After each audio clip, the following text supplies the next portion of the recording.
মৰমৰ ছাত্ৰ-ছাত্ৰীসকল, আজি আমি বিজ্ঞান বিষয়ৰ প্ৰথম অধ্যায় উদ্ভিদৰ পৰিপুষ্টি পাঠটি আলোচনা কৰিম। এই পাঠটিত পৰিপুষ্টি কাক বোলে, পৰিপুষ্টি কেই প্ৰকাৰৰ আৰু কি বিষয়ে বুজিবলৈ চেষ্টা কৰিম। পৰিপুষ্টি কাক বোলে জনাৰ আগতে আমি আগৰ শ্ৰেণীৰ কিছু কথা আলোচনা কৰোঁ আহা। তোমালোকে জানা যে সকলো জীৱৰে খাদ্যৰ প্ৰয়োজন। আমি খোৱা খাদ্যসমূহত কিছুমান উপাদান থাকে, যেনে কাৰ্বহাইড্ৰেট, প্ৰটিন, চৰ্বি, ভিটামিন আৰু খনিজ দ্ৰব্য। এই উপাদানসমূহ আমাৰ শৰীৰৰ বাবে আৱশ্যক আৰু ইয়াকে পুষ্টিকাৰক দ্ৰব্য বা পৰিপোষক বুলি কোৱা হয়।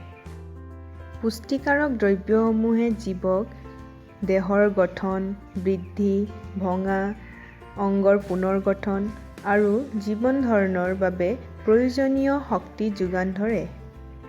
জীৱই খাদ্য গ্ৰহণ কৰি শৰীৰৰ বাবে ব্যৱহাৰৰ উপযোগী কৰা প্ৰক্ৰিয়াটো হ'ল পৰিপুষ্টি।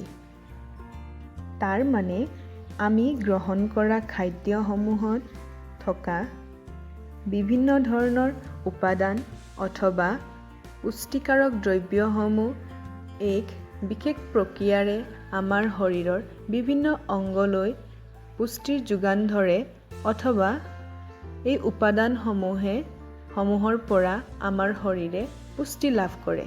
ইয়াকে পৰিপুষ্টি বোলে। এতিয়া পৰিপুষ্টি কেই প্ৰকাৰৰ আৰু কি জানো আহা।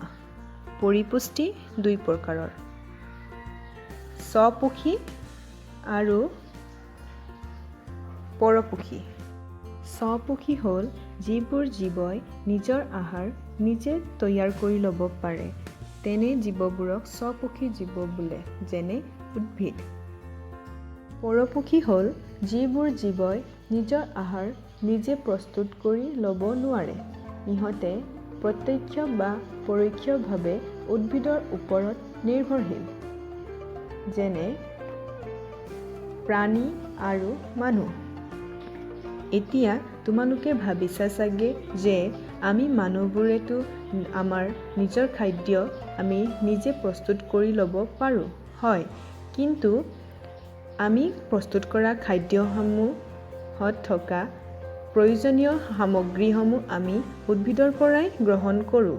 সেয়েহে আমি উদ্ভিদৰ লগত পৰোক্ষ বা প্ৰত্যক্ষভাৱে নিৰ্ভৰশীল। সেয়েহে আমি পৰপোষী জীৱ। এতিয়া আমি পৰিপুষ্টি কাক বোলে আৰু ইয়াৰ প্ৰকাৰসমূহৰ বিষয়ে আলোচনা কৰিলোঁ।